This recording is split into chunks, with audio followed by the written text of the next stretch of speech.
get their booking. You want to make your mid-card strong, but if the mid-card titles mean nothing, and they keep losing to lower-tier people, then not even the hardcore fans will just be like, this title sucks. Even the casual fan will be like, this guy's a champion, he loses every week? That makes no sense. It makes no sense what the real issue is. Pretty much. I mean, that title never... I don't even know how you would go about making it mean something. I mean, it's as simple as making them win matches. The only way in recent, if they wanted to make something, they would have to have a guy like Ziggler or Bryan win the title. They hold it for a couple months. They go on and beat the World Heavyweight Champion. They would have to do like the Ultimate Warrior Hogan thing. Have the IC champion beat the World Heavyweight Champion. Which hasn't been done since. Exactly. So which would make sense to then be like, oh, the IC champion can beat the World Heavyweight Champion. But we already know Daniel Bryan could do that. But you can't even just do it that fast. You have to build him up again before that. Over time. Yeah. But I think Daniel Bryan's over enough that people wouldn't need to build up that much. Yeah. You'd have to defend the title for the title to mean something because, like, Bryan's over, but the title has to get over. Yeah, well, like you said, hold it for a couple months or for a while, Like, they could have, like, SummerSlam, like, Seth Rollins versus Daniel Bryan exactly. for the IC title. Remember, like, a couple years ago, Royal Rumble 08, I was watching it on the network. It was Jeff Hardy as Intercontinental Champion facing Randy Orton, the WWE Champion, and they came this close to winning the belt on that night. Like, that was a great feud match, and it made that title mean something as the Intercontinental Champion. Too. Yeah, exactly. So, I mean, he was over as all hell in 2008. But still, though, I mean, that's pretty much all it takes. And that's, like you said, you put it on Dolph Ziggler, you make him reign as Intercontinental Champion for a couple months.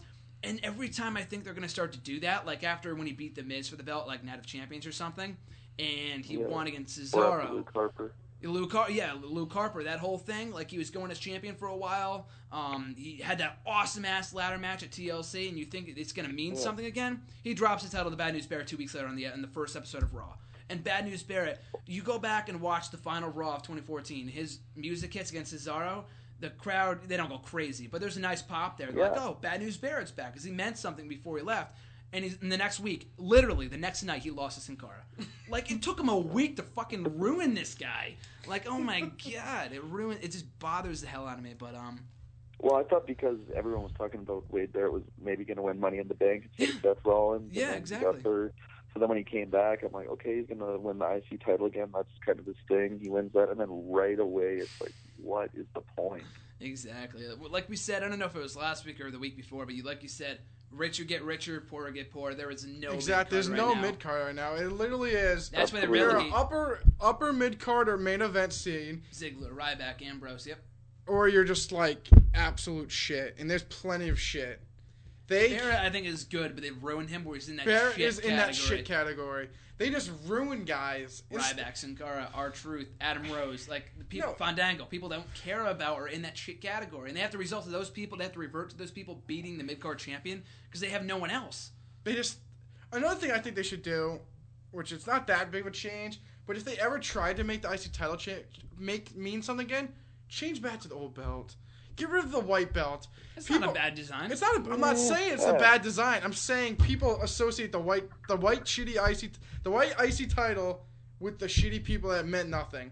If Daniel Bryan brought back the old IC title and made it mean something again, people would actually vitalize it again. I think that was the mindset behind why they switched it the first time a couple years ago. Because in 09, 2010, no one gave a crap. That's why. Oh, they've been burying the title ever since. Exactly. Freaking Cody Rhodes lost a big show at WrestleMania 24 or 28. I was watching today. Lost it a month later. Yeah, exactly. And then lost it the next month at Extreme Rules. That's exactly it. It makes no sense. I just watched that today. No. Exactly. I watched it today, and I was like, this is ridiculous. They really give Big Show his big win at WrestleMania. I think even this would make a lot of sense, and it means something. Say that Bryan wins the title, goes throughout the whole spring into summer, holding the title. SummerSlam, him versus Rollins for the title. Title for title. Rollins wins the title. Next night in Raw, the Authority. I think the Authority will be around for a while. People can keep bitching. They're going to be around for a while. See them leaving anytime soon. Rollins goes, you know what, I have this title that doesn't really mean nothing to me. I am already champion. Someone from NXT comes up, maybe a Kevin Owens, something like that. He joins the Authority, and Rollins goes, here you go, you're the IC champion now. So you associate Bryan holding it, so that's a strong title. Then you have Rollins win it, so he's strong. Then you give it to a guy that's up and coming that people will know, like a Kevin Owens or Finn Balor, and be like, all right, this title means something. Then make them mean something after they have the title.